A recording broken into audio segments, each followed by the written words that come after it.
Ibrani 7, 1:28. Ibrani 7, 1:28. Untuk Melkisedek ini, yang adalah Raja Salem, Imam Allah yang Maha Tinggi, yang bertemu dengan Abraham yang kembali dari pembantaian raja-raja, dan memberkatinya, kepada siapa Abraham juga memberikan persepuluhan dari semuanya, yang pertama dengan interpretasi Raja Kebenaran, dan setelah itu juga Raja Salem, yang merupakan Raja Kedamaian, tanpa ayah, tanpa ibu, tanpa silsilah, tidak memiliki permulaan hari atau akhir hidup, tetapi dijadikan seperti anak Allah, dia tetap menjadi imam selamanya. Pertimbangkan kemudian betapa hebatnya pria ini, yang bahkan Patriark Abraham memberikan persepuluhan dari rampasan. Dan orang-orang dari putra-putra Lewi yang menerima imamat diperintahkan, menurut hukum, untuk mengambil persepuluhan dari rakyat, yaitu dari saudara-saudara mereka, meskipun mereka berasal dari keturunan Abraham. Tetapi dia, yang silsilahnya tidak terhitung di antara mereka, mengambil persepuluhan dari Abraham, dan memberkati dia yang memiliki janji itu. Sekarang, tanpa kontradiksi, yang lebih kecil diberkati oleh yang lebih besar. Dan di sini pasti orang yang mati memberikan persepuluhan, tetapi di sana salah satu dari mereka bersaksi bahwa dia hidup. Dan, seolah-olah, melalui Abraham, bahkan Lewi, yang menerima persepuluhan, membayar persepuluhan. Karena dia masih berada di pinggang ayahnya ketika Melkisedek bertemu dengannya. Sehingga jika kesempurnaan adalah melalui imamat Lewi karena di bawahnya orang-orang menerima hukum, lalu apa gunanya imam lain muncul menurut tata tertib Melkisedek dan tidak dipanggil menurut tata tertib Harun?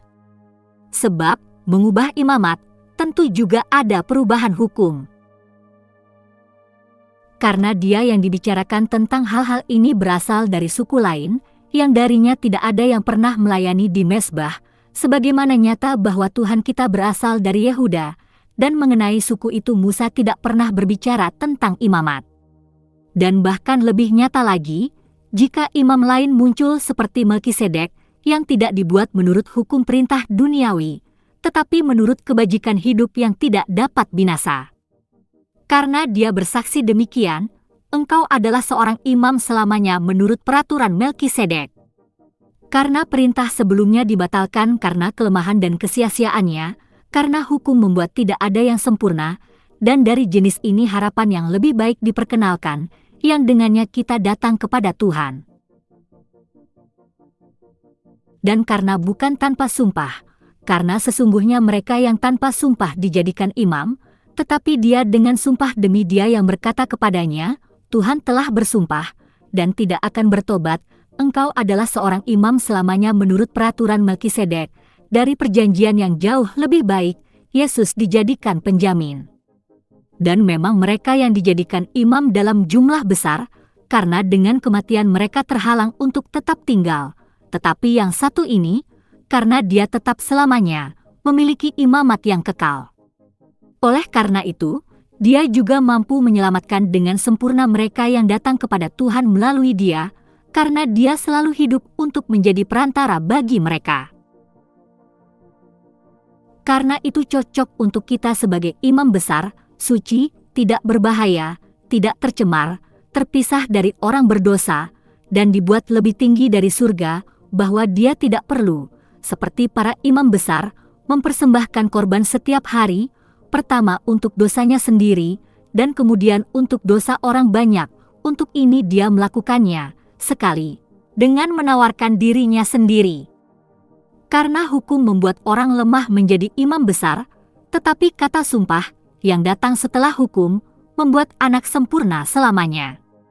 Ibrani 7, 1:28. Komentar, Kristus lebih tinggi dari Harun bagian 3, kesempurnaan imamat Kristus I.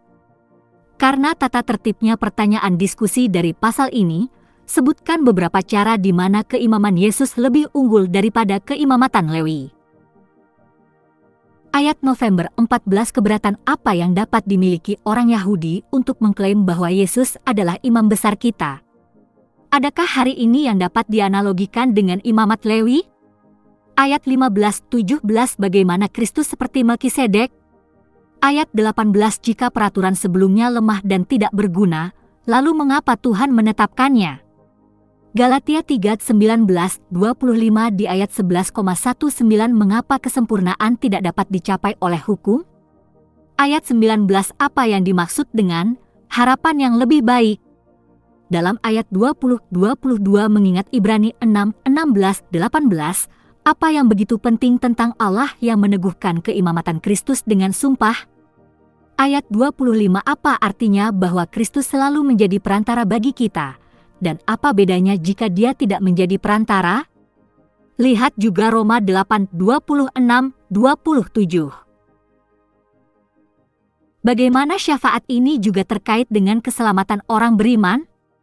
Roma pukul 8:34, 1 Korintus 1:8. Lihat ayat 26, bagaimana ciri-ciri imam besar ini memenuhi kebutuhan kita. Kebutuhan apa yang dia bicarakan? Ayat 27, bagaimana ini bisa dilihat berbeda dengan misa Katolik? Pertimbangkan frasa dalam misa Katolik, terimalah persembahan yang dibuat oleh tangan kami ini untuk pujian dan kemuliaan nama Anda, untuk kebaikan Anda dan untuk kebaikan seluruh gereja Anda. Komentar perubahan imamat, perubahan hukum Ibrani 7:11-14. Jika kesempurnaan dapat dicapai melalui imamat Lewi, yang atas dasar itu hukum diberikan kepada orang-orang, mengapa masih diperlukan imam lain yang menurut urutan Melkisedek, bukan menurut urutan Harun? Karena ketika ada perubahan imamat, harus ada perubahan hukum juga. Dia yang dikatakan tentang hal-hal ini berasal dari suku yang berbeda, dan tidak seorang pun dari suku itu pernah melayani di mezbah. Karena jelas bahwa Tuhan kita berasal dari Yehuda, dan tentang suku itu Musa tidak mengatakan apa-apa tentang para imam. Sebuah konsep sulit yang harus diterima orang Yahudi untuk menjadi Kristen adalah bahwa imamat Lewi, bahkan hukum Musa sendiri, tidak ada, sementara di dalam Kristus ditemukan kesempurnaan. Ya, orang Yahudi mungkin keberatan dengan gagasan Yesus Kristus menjadi imam karena dia berasal dari suku Yehuda dan bukan Lewi, yang merupakan persyaratan imamat di bawah hukum Musa. Faktanya adalah, Kristus adalah imam dari tatanan yang berbeda, hukum yang berbeda, perjanjian baru. Perjanjian baru memiliki hukum berbeda yang terkait dengan perjanjian lama Musa, yang akan dibicarakan oleh penulis nanti. Imamat berbeda. Misalnya, di bawah hukum perjanjian baru, dosa yang tidak dapat diampuni di bawah hukum Musa diampuni. Saya ingin Anda tahu bahwa melalui Yesus pengampunan dosa diumumkan kepada Anda. Dia yang percaya dibenarkan dari semua yang Anda tidak dapat dibenarkan oleh hukum Musa. Kisah Para Rasul 13:38-39. Keselamatan adalah melalui iman kepada imam itu sendiri, Yesus, yang tidak terjadi di bawah hukum Musa. Nanti penulis akan mengemukakan fakta bahwa di bawah hukum Musa para imam membawa hewan kurban, sedangkan di bawah yang baru, Yesus, imam besar kita, adalah dirinya sendiri yang dikorbankan. Dan juga bahwa di bawah lama banyak pengorbanan harus dilakukan, tetapi di bawah baru kita dibenarkan oleh satu pengorbanan. Ibrani 7:15-17. Ibrani 7:15-17. Dan apa yang telah kami katakan ini bahkan lebih jelas lagi jika imam lain seperti Melkisedek muncul, seorang yang menjadi imam bukan berdasarkan peraturan keturunannya, tetapi atas dasar kuasa kehidupan yang tidak dapat dihancurkan. Karena dinyatakan, Anda adalah imam selamanya, menurut peraturan Melkisedek. Komentar, imamat yang independen dari leluhur keimamatan Lewi berdasarkan keturunan terbukti kurang. Imamat seperti itu hanya berlangsung seumur hidup satu orang. Itu dipindahkan setelah kematian. Namun perjanjian baru, tatanan Melkisedek, bertahan selamanya. Karena Yesus telah mengalahkan maut dan hidup selama-lamanya. Imamatnya didasarkan pada kehidupan. Ibrani 7:18-19. Peraturan yang pertama dikesampingkan karena lemah dan tidak berguna karena hukum Taurat tidak menjadikan sesuatu yang sempurna dan membawa pengharapan yang lebih baik yang dengannya kita mendekat kepada Allah. Hukum, sebagai seperangkat aturan dan peraturan, tidak berguna untuk mengubah perilaku seseorang. Demikian pula, Paulus mengamati, karena Anda telah mati bersama Kristus untuk prinsip-prinsip dasar dunia ini, mengapa, seolah-olah Anda masih miliknya, Anda tunduk pada aturannya, jangan pegang. Saya tidak suka. Sentuh tidak. Semuanya ditakdirkan untuk binasa dengan penggunaan, karena mereka didasarkan pada perintah dan ajaran manusia. Peraturan seperti itu memang memiliki penampilan kebijaksanaan, dengan penyembahan yang dipaksakan sendiri, kerendahan hati palsu dan perlakuan kejam mereka. Tubuh, tetapi mereka tidak ada nilainya dalam menahan pemanjaan indria. Kolose 2:20-23 kebenaran yang sama berlaku untuk hukum Musa. Hukum juga tidak berguna, karena tidak membenarkan seseorang. Dia hanya mengutuk. Tidak seorang pun akan dinyatakan benar di matanya dengan mematuhi hukum, sebaliknya, oleh hukum kita disadarkan akan dosa. Roma pukul 3:20, sebab jika suatu hukum diberikan yang dapat menghidupkan, maka oleh hukum itu pastilah kebenaran telah datang.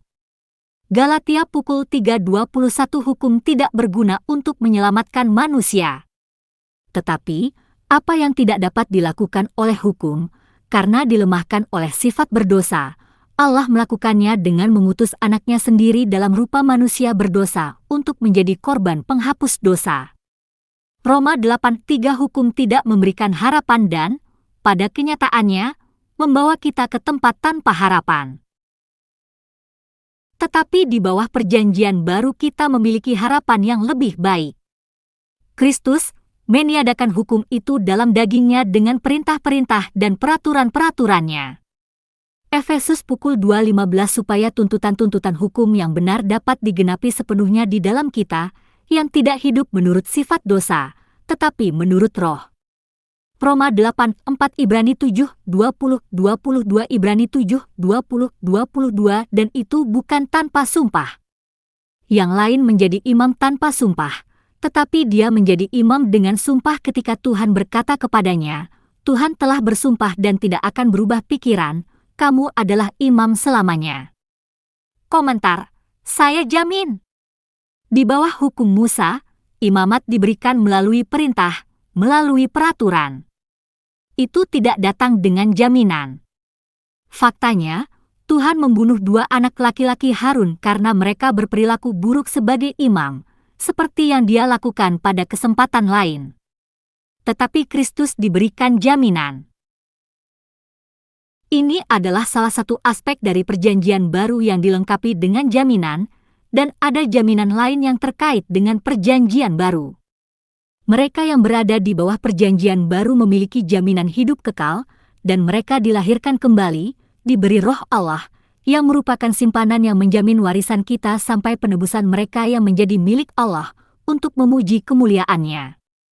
Efesus pukul 1:14, sekarang Allah lah yang menjadikan kami dan kamu teguh di dalam Kristus. Ia telah mengurapi kami, memeteraikan meterai kepemilikannya atas kami, dan menaruh rohnya di dalam hati kami sebagai jaminan, mengamankan apa yang akan kami datangi. 2 Korintus 1:21-22 Ibrani 7:23-25 Sekarang ada banyak imam seperti itu, karena kematian menghalangi mereka untuk melanjutkan jabatannya, tetapi karena Yesus hidup selamanya, dia memiliki imamat yang tetap. Oleh karena itu dia dapat sepenuhnya menyelamatkan mereka yang datang kepada Tuhan melalui dia, karena dia selalu hidup untuk memberikan syafaat bagi mereka. Di bawah hukum Musa tidak ada jaminan bahwa Anda akan diselamatkan. Perjanjian baru mencakup keamanan kekal.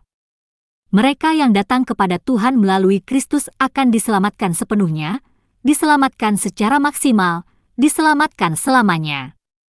Yesus berkata, Akulah pintu, siapapun yang masuk melalui saya akan diselamatkan. Yohanes 10:9 dan setiap orang yang memanggil nama Tuhan akan diselamatkan. Kisah Para Rasul pukul 2:21, karena ketika kita adalah musuh Allah, kita diperdamaikan dengan Dia oleh kematian anaknya, apalagi kita telah diperdamaikan, akan diselamatkan oleh kehidupannya. Roma pukul 5:10. Jadi, percayalah kepada Tuhan Yesus dan engkau akan diselamatkan. Kisah Para Rasul pukul 16:31. Ibrani 7:26-28. Ibrani 7:26-28. Imam besar seperti itu memenuhi kebutuhan kita yang kudus, tidak bercela, murni, terpisah dari orang berdosa, ditinggikan di atas langit.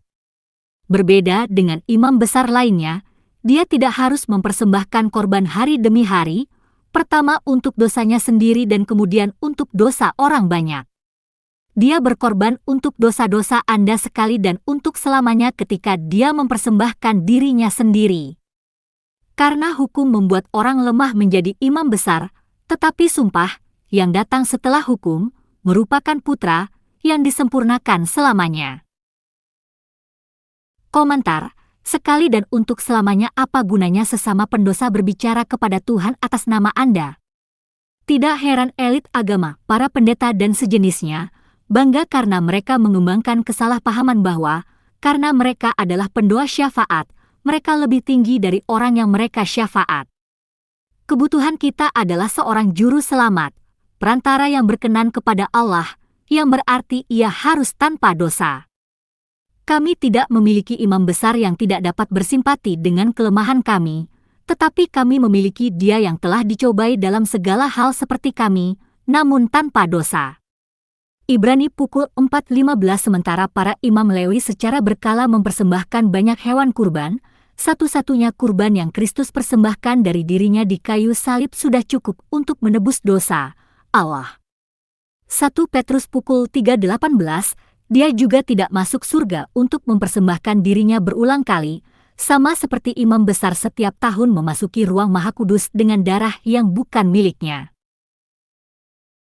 Kemudian Kristus harus menderita berkali-kali karena penciptaan dunia, tetapi sekarang Dia telah muncul sekali untuk selamanya di akhir zaman untuk menyingkirkan dosa dengan pengorbanan dirinya sendiri. Sebagaimana manusia ditakdirkan untuk mati satu kali, dan setelah itu menghadapi penghakiman, demikian pula Kristus dikorbankan satu kali untuk menghapus dosa. Dosa banyak orang, Ibrani 9:25-28. Khususnya umat Katolik harus memahami hal ini. Imamat Katolik mencontoh imamat Lewi. Agama Katolik memiliki ritual mingguan yang dikenal sebagai pengorbanan massal, di mana para pendeta Katolik secara ajaib membuat Kristus menjadi sepotong roti dan kemudian menyalibnya. Berikut adalah beberapa kutipan dari situs web Katolik.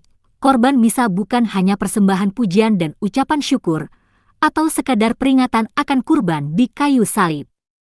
Itu adalah kurban pendamaian yang dipersembahkan bagi yang hidup dan yang mati, untuk pengampunan dosa dan hukuman yang harus dibayar. Berdosa sebagai kepuasan atas dosa dan kebutuhan lainnya. Sementara di Kalvari ibadah kurban ini berdarah, menyebabkan kematian fisik Kristus melalui penyaliban, pada misa yang sama Yesus sekarang mengorbankan dirinya dengan cara yang tidak berdarah karena Dia sekarang dimuliakan, abadi dan tidak dapat menderita atau mati dalam tubuh fisiknya sendiri. Orang dalam misa Yesus Kristus yang sama yang mempersembahkan dirinya di Kalvari sekarang menawarkan dirinya di altar. Jemaat juga akan berpartisipasi dalam upacara ini dengan mengatakan, terimalah persembahan yang dibuat oleh tangan kami ini adalah salah satu dari banyak ajaran sesat yang melekat dalam agama Katolik. Sekali lagi, sebaliknya, Alkitab mengatakan, setiap hari setiap imam berdiri dan melakukan tugas-tugas keagamaannya, berulang kali ia mempersembahkan kurban yang sama, yang tidak pernah dapat menghapus dosa. Tetapi ketika imam ini, Yesus Kristus, mempersembahkan untuk selama-lamanya satu kurban penebus dosa, duduk di sebelah kanan Allah.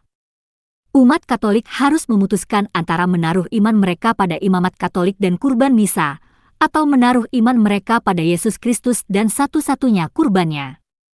Untuk masalah lain dengan Katolik,